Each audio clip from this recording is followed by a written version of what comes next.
Semua yang disampaikan di dalam video ini didasarkan kepada pernyataan Alkitab yang ditulis oleh para nabi, para rasul atau oleh mereka yang ditugaskan oleh para nabi dan rasul. Oleh karena itu, penjelasan pada video ini murni hasil kajian dari kitab Injil, bukan didasarkan kepada pendapat paham Arianisme, Sabellianisme, Oneness Pentekostalisme, bahkan bukan dari kaum Trinitarian. Apabila hasil penjelasan saya di video ini mirip kepada salah satu paham yang saya sebut tadi, itu hanya secara kebetulan, sebab saya sama sekali tidak menggunakan konsep pemahaman mereka. Mari kita kembali kepada Alkitab yang telah dituliskan dan diajarkan oleh para nabi dan rasul, dan jangan beriman kepada doktrin-doktrin yang tidak alkitabiah. Dan di video saya sebelumnya sudah saya jelaskan bahwa Yesus adalah Tuhan YHWH itu sendiri yang turun menjadi manusia, bukan pribadi yang baru muncul 2000 tahun lalu, sebab Yesus adalah Alfa dan Omega, yang awal dan yang akhir. Agar kita semakin mengerti dan semakin mengenal siapa Yesus yang sebenarnya, dengan ini saya mencoba menjelaskan tentang Yesus yang lebih detail berdasarkan beberapa peristiwa dari kelahiran Yesus hingga ia bangkit yang tertulis di Alkitab, supaya kita dapat membedakan ajaran yang benar dan yang keliru tentang Yesus. Sebagaimana telah saya sampaikan di banyak video saya bahwa Allah yang esa terdiri dari firman-Nya, Roh-Nya dan hakikatnya, yang disebut dengan istilah Tritunggal Allah. Tritunggal Allah tidak berbicara tentang berapa Allah atau jumlah, sebab Allah hanya ada satu, tetapi Tritunggal Allah berbicara tentang substansinya yang terdiri dari keberadaan, firman dan Roh Kudus Allah. Yesus yang turun ke dunia adalah pribadi yang duduk sebagai Allah yang mengosongkan diri dari keallahannya atau merendahkan diri menjadi seorang manusia, sehingga ia disebut anak Allah, atau yang berasal dari Allah, atau dengan kata lain disebut utusan Allah. Kronologi Yesus keluar dari Allah dan kembali kepada Allah akan saya jelaskan melalui gambar seperti berikut. Allah Bapa sebagai asal-usul Yesus. Allah Bapa terdiri dari firman dan Roh Kudus yang berdiam di dalam hakikat Allah. Allah Bapa adalah Allah sebagai asal-usul datangnya anak Allah, yaitu Yesus yang disebut Tuhan yang duduk di dalam hakikat Allah dengan segala kuasanya. Pengutusan Roh Kudus ke dalam rahim Maria.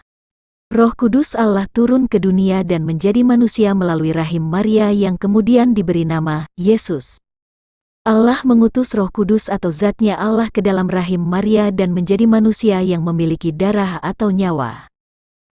Dan Yesus disebut anak Allah adalah karena ia berasal dari Allah, yang artinya, ia sesungguhnya adalah Allah itu sendiri yang datang ke tengah manusia dengan cara mengosongkan dirinya dari kealahannya atau merendahkan dirinya dan menjadi sama seperti manusia. Yesus menjadi manusia dan memiliki darah yang berasal dari Adam melalui Maria adalah untuk menggenapi darah perjanjian yang telah diberitakan oleh Musa di Kitab Keluaran 24 ayat 8 kepada bangsa Israel. Berdasarkan Yesaya 11 ayat 2, kemanusiaan Yesus dari umur 0 tahun hingga sebelum dibaptis, Yesus baru memiliki 6 roh yang sempurna, yaitu, roh hikmat, roh pengertian, roh nasihat, roh keperkasaan, roh pengenalan dan roh takut akan Tuhan, sebab roh Allah baru turun kepada Yesus setelah ia dibaptis. Yesus dibaptis dan roh Allah atau jiwa Allah turun kepadanya. Ketika Yesus berumur 30 tahun ia dibaptis di sungai Yordan dan roh Allah turun kepadanya seperti burung merpati. Sejak itulah Allah memaklumkan hukum kepada manusia yang kita kenal dengan firman Allah. Matius 3 ayat 16-17. Sesudah dibaptis, Yesus segera keluar dari air dan pada waktu itu juga langit terbuka dan ia melihat roh Allah seperti burung merpati turun ke atasnya. Lalu terdengarlah suara dari sorga yang mengatakan, "Inilah anakku yang kukasihi, kepadanyalah aku berkenan." Dan roh Allah ini juga disebut di Injil Matius 17 ayat 5. Dan tiba-tiba sedang ia berkata-kata, turunlah awan yang terang menaungi mereka dan dari dalam awan itu terdengar suara yang berkata, "Inilah anak yang kukasihi, kepadanyalah aku berkenan, dengarkanlah dia." Roh Allah yang dimaksud di sini menurut Matius 12 ayat 18 adalah jiwa Allah, dengan Roh Allah inilah Yesus memaklumkan hukum kepada manusia yang kita kenal dengan firman Allah. Matius 12 ayat 18, lihatlah, itu hamba-Ku yang kupilih, yang kukasihi, yang kepadanya jiwaku berkenan, Aku akan menaruh Roh-Ku ke atasnya, dan ia akan memaklumkan hukum kepada bangsa-bangsa. Di kitab Yesaya 11 ayat 2 telah dikatakan, Roh Tuhan akan ada padanya, roh hikmat dan pengertian, roh nasihat dan keperkasaan, roh pengenalan dan takut akan Tuhan. Dan ketika Roh Allah turun kepada Yesus setelah dibaptis, maka di dalam Dia telah berdiam secara jasmaniah seluruh kepenuhan keallahan. Di sini jelas kelihatan jika Yesus adalah Allah yang mengosongkan diri dari keallahannya karena Ia telah keluar dari hakikatnya yaitu Bapa, dan berdiam di dalam hakikat manusia, yaitu Roh Kudus yang telah menjelma menjadi manusia. Oleh karena itu, Yesus yang hadir 2000 tahun yang lalu di Israel memiliki sifat ilahi yang terdiri dari firman Allah dan Roh Kudus, dan memiliki sifat manusia karena memiliki darah atau nyawa manusia yang berasal dari Adam melalui Maria. Yesus disalib dan Roh Allah keluar dan kembali ke Bapa. Menjelang kematian Yesus maka Roh Allah keluar dan kembali ke Bapa. Lalu Yesus berseru, Eli, Eli, lama sabachthani?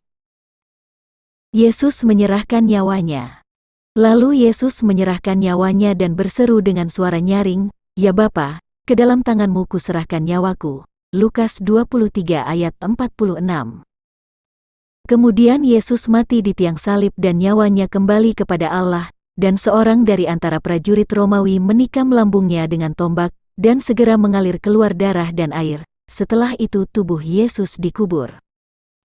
Yesus menyerahkan nyawanya, sebagai bukti jika Yesus datang sebagai manusia, bukan sebagai Allah, sebab Ia keluar dari hakikatnya sebagai Allah.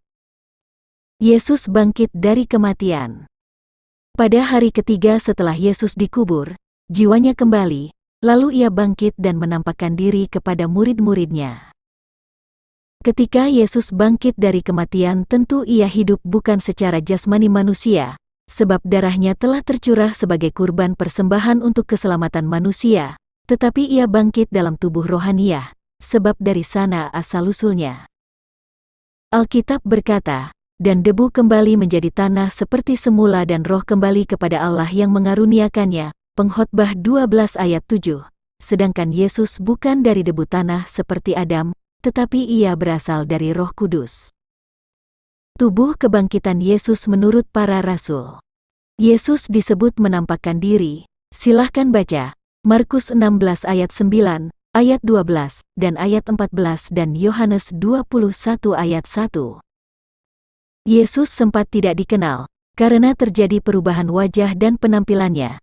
Silahkan baca, Lukas 24 ayat 13-31, Yohanes 20 ayat 15-16, Yohanes 21 ayat 4-7.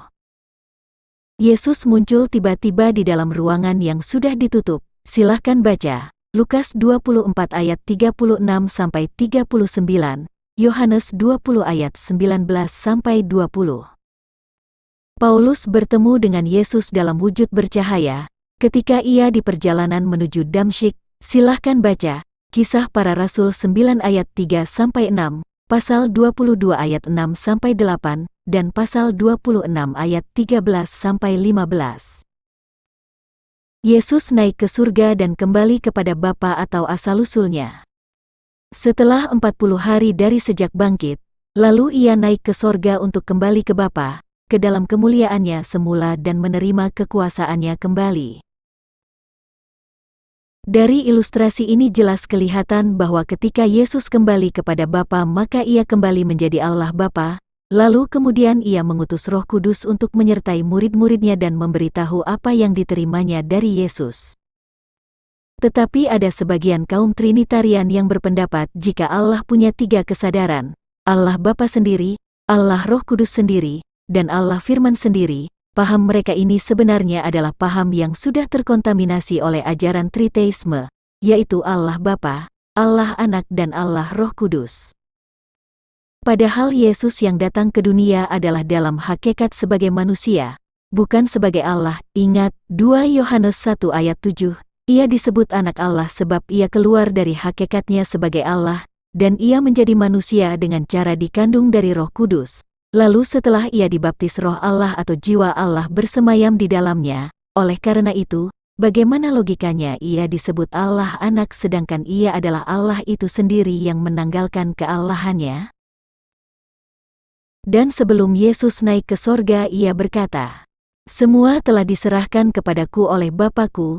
Matius 11 ayat 27, Lukas 10 ayat 22. Yesus mendekati mereka dan berkata, "Kepadaku telah diberikan segala kuasa di sorga dan di bumi." Matius 28 ayat 18. Jika Allah Bapa sendiri, Allah Roh Kudus sendiri, dan Allah Firman sendiri, lalu bagaimana maksud firman Yesus yang berkata, "Semua telah diserahkan kepadaku oleh Bapa-Ku, kepadaku telah diberikan segala kuasa di sorga dan di bumi." Apakah ada dua Allah yang berkuasa di bumi dan di sorga, atau apakah Allah Bapa menjadi pensiun karena kuasanya telah diberikan kepada Yesus?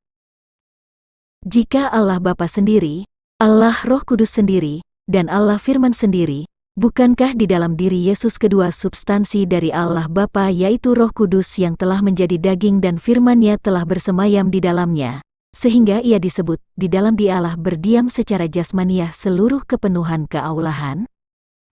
Maksud Yesus diberikan segala kuasa di sorga dan di bumi adalah ia kembali ke dalam kemuliaannya sebagai penguasa di sorga dan di bumi setelah ia mengosongkan dirinya sebagai Allah selama ia menjadi manusia. Dan inilah maksud dari perkataan Yesus di Injil Yohanes 10 ayat 30 yang berkata, "Aku dan Bapa adalah satu," sebab ia datang dari Bapa dan akan kembali kepada Bapa. Di Injil Yohanes 14 ayat 28 Yesus berkata, "Kamu tentu akan bersukacita karena aku pergi kepada Bapa-Ku, sebab Bapa lebih besar daripada aku, adalah karena ia berasal dari Bapa yang telah mengosongkan dirinya atau merendahkan diri dengan mengambil rupa seorang hamba." Artinya, ia sesungguhnya adalah Allah itu sendiri yang datang ke dunia dengan cara menanggalkan keallahannya. Ketika Yesus disebut kembali ke dalam kemuliaannya atau duduk di sebelah kanan Bapa, maksudnya adalah Yesus kembali kepada kekuasaan atau kerajaannya seperti semula. Jadi sangat jelas jika di dalam diri Yesus yang mengosongkan dirinya sebagai Allah atau ketika ia sebagai manusia, dia hanya memiliki dua substansi Allah, yaitu Roh Kudus dan Firman Allah, sebab ia keluar dari hakikat Allah. Selain itu Yesus tentu memiliki satu substansi manusia yaitu nyawa atau darah manusia, dan ketiganya menyatu di dalam dirinya. Oleh karena itu dapat saya tuliskan bahwa Yesus yang kita kenal yang turun menjadi manusia adalah Roh Kudus dan Firman-Nya yang telah memiliki nyawa manusia yang didapat ketika dikandung di dalam rahim Maria. Roh Kudus dan Firman Allah membentuk satu pribadi yang bersifat ilahi, yang mana Roh Kudus adalah zatnya sedangkan firman-Nya adalah jiwa Allah. Sedangkan nyawa manusia yang ada pada Yesus membentuk pribadinya yang memiliki hakikat sebagai manusia yang sama seperti kita. Dan ketika Yesus disalibkan dan dibunuh lalu darah dan air keluar daripadanya, sehingga ketika ia bangkit dari kematian, ia sudah tidak memiliki hakikat sebagai manusia. Karena Allah adalah Roh Kudus dan Firman-Nya yang duduk di dalam hakikatnya, sedangkan Roh Kudus dan Firman Allah itu adalah Yesus, maka Tuhan Allah adalah Yesus yang duduk di dalam hakikat Allah. Jadi sangat jelas bahwa Yesus yang datang 2000 tahun lalu di Israel adalah pribadi Allah yang mengosongkan diri, atau keluar dari hakikatnya sebagai Allah. Yesus sendiri mengakui dirinya adalah Allah yaitu Bapa. Ia datang dari Bapa, milik Bapa adalah miliknya dan meminta kepada Bapa dalam namanya, dan lain-lain, jadi sangat jelas bahwa Yesus dan Bapa adalah satu. Setelah Yesus kembali kepada Bapa lalu pada hari Pentakosta ia mencurahkan Roh Kudus. Yohanes 15 ayat 26 berkata, "Jikalau penghibur yang akan kuutus dari Bapa datang, yaitu Roh kebenaran yang keluar dari Bapa, ia akan bersaksi tentang aku." Yang mengutus Roh Kudus adalah Yesus, dan Roh Kudus akan bersaksi tentang Yesus, Ini terjadi ketika Yesus telah kembali kepada asal-usulnya yang disebut Bapa, artinya, Yesus berposisi sebagai Bapa. Kuutus dari Bapa dapat ditafsirkan bahwa Yesus akan mengutus Roh Kudus ketika Ia telah kembali sebagai Bapa. Yohanes 16 ayat 14-15 berkata, Ia akan memuliakan Aku, sebab Ia akan memberitakan kepadamu apa yang diterimanya daripadaku. Segala sesuatu yang Bapa punya, adalah Aku punya, sebab itu Aku berkata, Ia akan memberitakan kepadamu apa yang diterimanya daripadaku. Di sini Yesus sudah menjadi sumber atau asal-usul berita atau firman Allah, sebab segala sesuatu yang Bapa punya, adalah Yesus punya. Sedangkan ketika Yesus masih sebagai manusia, Ia berkata bahwa perkataannya bukan dari dirinya sendiri, tetapi Bapa yang mengutusnya, Yohanes 12 ayat 49. Jadi sangat jelas bahwa sesungguhnya Yesus itu pada mulanya adalah Bapa yang menjadi manusia dan kemudian kembali kepada Bapa. Di video saya sebelumnya sudah saya jelaskan bahwa Yesus dan Allah Esa dalam hakikatnya. Yesus dan Allah Esa dalam rohnya. Yesus dan Allah Esa dalam namanya. Yesus dan Allah Esa dalam kuasanya. Yesus dan Allah Esa dalam hal firman-Nya. Jika ada yang mengatakan Yesus bukan Bapa, atau mengatakan Yesus hanyalah Allah Anak, maka mereka ini adalah orang-orang yang sesat berpikir, karena mereka tidak mengerti arti kata Bapa, yaitu tempat Ia berdiam sebelumnya, padahal setelah Yesus naik ke sorga Ia kembali ke tempat itu, yaitu Bapa.